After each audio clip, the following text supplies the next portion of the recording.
আমরা অনেকেই আছি বাসা বাড়িতে কোরআন তেলাওয়াত করি না, মোবাইলে ইউটিউবে সারাদিন আমরা এই ভিডিও সে ভিডিও দেখি, সেগুলোতে ব্যাকগ্রাউন্ডে মিউজিক বাজে, আমাদের খবরও নাই। যে বাসায় মিউজিক বাজবে সে বাসায় শয়তান আসবে, মানুষ এফেক্টেড হবে, নানাভাবে আক্রান্ত হবে, এটা খুব স্বাভাবিক। এই জন্য ওই পথগুলো বন্ধ করতে হবে।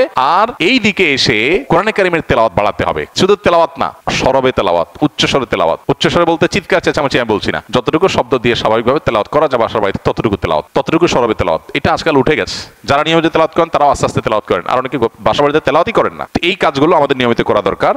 এর বাইরে আরো বেশ অনেকগুলো গাইডলাইন দেওয়া আছে আমাদের ওই লিফলেটে। ইনশাআল্লাহ লিফলেটটা আপনার আগামী সপ্তাহ থেকে আশা করি পেয়ে যাবেন। আল্লাহ তাআলা আমাদের সবাইকে এই জাতীয় সব অসুবিধা থেকে, দুরারোগ্য ব্যাধি থেকে, মুসিবত থেকে হেফাজত রাখুন। বেশ কিছুদিন আগে আমার পরিবার একজন সদস্য জাদুগ্রস্ত হয়েছিল। তখন আমার এবং আমার পরিবারের সদস্যদের রুকিয়া সম্পর্কে তেমন সঠিক ধারণা ছিল না। রোগীর অবস্থা খুবই ভয়ঙ্কর এবং অস্বাভাবিক হওয়ায় ইচ্ছা না থাকার পরেও কবিরাজের কাছে নিয়ে যেতে হয়। কবিরাজ থাকার ঘরে এবং রোগীর শরীরে রাখার জন্য কিছু তাবিজ দেয়, কিন্তু আমি আপনার এবং আরো আলেমদের বক্তব্য দেখেছি এই ধরনের পরিস্থিতি থেকে পরিত্রাণ পাওয়ার জন্য বাড়িতে বেশি বেশি আয়াতুল কুরসি, সূরা বাকারা, ইখলাস, ফালাক, নাস তেলাওয়াত করতে এবং অডিও প্লে করতে বলেছেন। সেই অনুযায়ী আমল করেছি পরিবারের সকলে।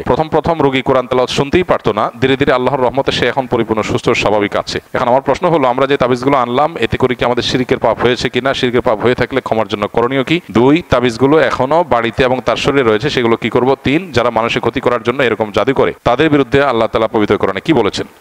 দেখুন, শেষটার কথা আগে বলি। যারা কাউকে ব্ল্যাক ম্যাজিক করে, জাদু করে, এই জাতীয় তাবিজ কবজ করে, মানুষের ক্ষয়ক্ষতি করার চেষ্টা করে, অনেক সময় আপোষের তাবিজ করে, তারা সবাই গুনাহে লিপ্ত।